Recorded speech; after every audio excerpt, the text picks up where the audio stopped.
संपूर्ण भारत में बहुत तेजी के साथ बढ़ता हुआ आर Hindustan TV news channel. Nawabganj Richhola police चौकी में एक पत्रकार को पीटे जाने की घटना को लेकर पैनी नज़र। सामाजिक संस्था ने आज नवाबगंज उप जिलाधिकारी को ज्ञापन सौंपा। ज्ञापन में संस्था अध्यक्ष ने उन दबंगों के खिलाफ कठोर कार्रवाई की मांग की है। वह उस पीड़ित पत्रकार के ऊपर जो फर्जी मुकदमा दबंगों द्वारा पुलिस प्रशासन को सत्ता के दबाव में लेकर दर्ज कराया है, उस फर्जी मुकदमे को समाप्त करने की मांग की है और दबंगों के ऊपर कानून को गुमराह करने के विरुद्ध कड़ी कार्रवाई की मांग भी की है। संस्था अध्यक्ष ने कहा, नवाबगंज क्षेत्र में भले ही किसी की सरकार रही हो, मगर आज तक ऐसी घटनाएं नहीं हुई है। एक नई परंपरा की शुरुआत डाली जा रही है। अभी तक नवाबगंज क्षेत्र में लव जिहाद जैसा शब्द नहीं आया था। आज उस शब्द की आड़ में लोगों को भय और आतंक के साए में जीने पर मजबूर किया जाता है। बरेली से रियाज अंसारी की खास रिपोर्ट।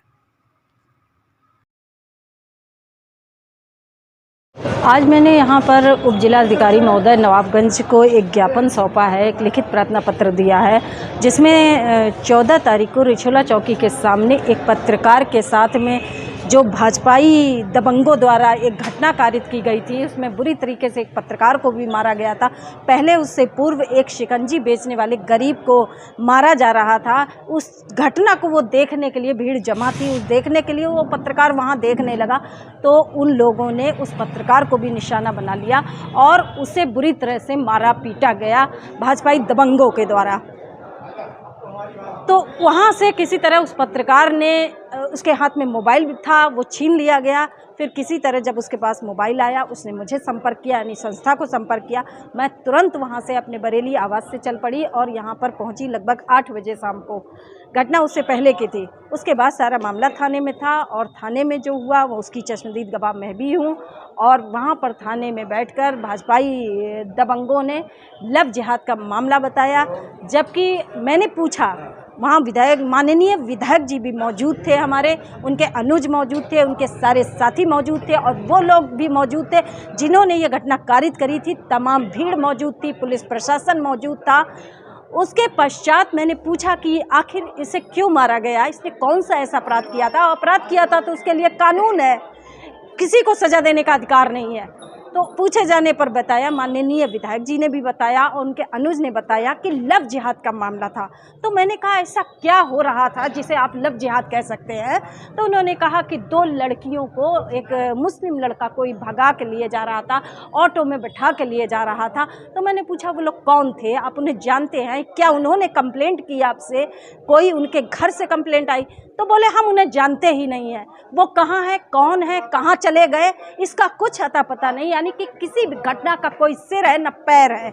उसके बाद लव जिहाद के नाम पर ये बर्बरता नवाबगंज क्षेत्र में की गई है। ऐसी बर्बरता आज तक नवाबगंज क्षेत्र में नहीं हुई है, चाहे सरकार कोई सी भी रही हो। आज एक नई नींव डाली गई है नवाबगंज में कि इस तरह से बर्बरता और मानवता को शर्मसार करने वाली, सरेआम किसी निर्दोष को पीटने वाली घटना कारित की गई है। तो संस्था इसका पुरजोर विरोध करती है और इस संबंध में आज उप जिलाधिकारी महोदय को ज्ञापन सौंपा है संस्था ने और मांग की है कि दोषियों के विरुद्ध हमें कड़ी कार्रवाई चाहिए। और उस पत्रकार की दूसरी व्यथा सुनिए कि उस पत्रकार का मुकदमा तो थाने में दर्ज किया गया है, लेकिन उन दबंगों ने भी बाद में फर्जी मुकदमा पुलिस पर दबाव बना के, सत्ता ने पुलिस पर दबाव बना के एक मुकदमा उस पत्रकार के ऊपर करवाया है। और जो मुकदमा दर्ज करवाया, पत्रकार का मुकदमा 323 में दर्ज किया गया है और उन दबंगों का झूठा मुकदमा 324 में दर्ज किया गया। आईपीसी की 324 धारा जो है वो 323 से भारी धारा है। तो ये स्थिति है, यानी कि उस निर्दोष पत्रकार के ऊपर डबल अन्याय हुआ है कि एक तो उसको सरेआम मारा गया है, उसके बाद उसी के ऊपर दबंगों ने मुकदमा भी दर्ज करवा दिया है।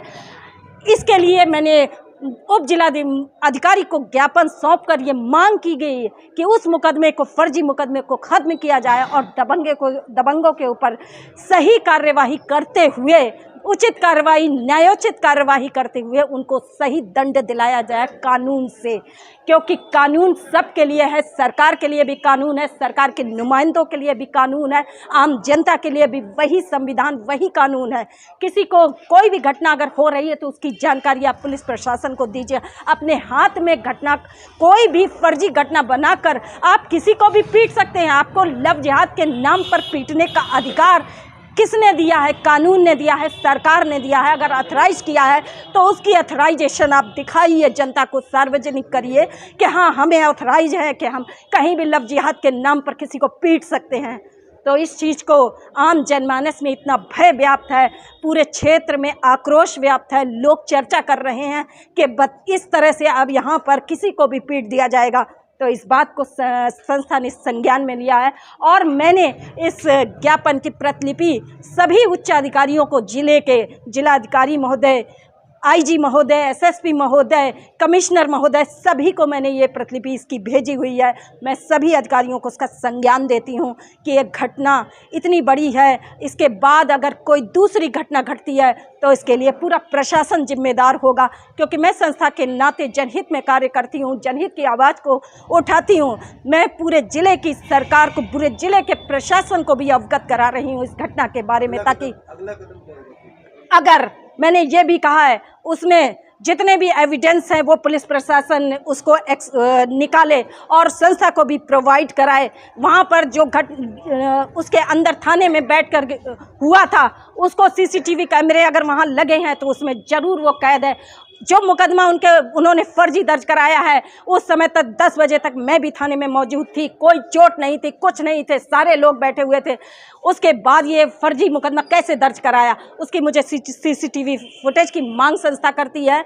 और इसके अलावा मैं ये भी बताना चाहती हूँ कि वहाँ पर जब मैं मौजूद थी तो मेरी आवाज़ को दबाने के लिए भी माननीय विधायक जी व उनके अनुज और उनके साथी इतनी जोर मेरे ऊपर बरसे थे कि एक महिला को डरा धमका दिया जाए ताकि वो कभी भविष्य में इस तरह की किसी पीड़ित के लिए आवाज़ ना उठा सके। लेकिन पैनी नज़र सामाजिक संस्था हमेशा अन्याय के खिलाफ खड़ी रहेगी और सुनीता गंगवार की आवाज़ को जब तक वो जिंदा है कोई दबा नहीं सकता है, किसी पीड़ित के लिए नहीं दबा सकता है। नमस्कार, आप देख रहे हैं आर हिंदुस्तान टीवी न्यूज। मैं हूं गुरप्रीत कौर आपके साथ। पूछता है आर हिंदुस्तान टीवी न्यूज। चलते हैं बड़ी खबर की ओर। बने रहिए हमारे साथ। खबरों की दुनिया में आपका स्वागत है, हर पल आपके साथ। नमस्कार।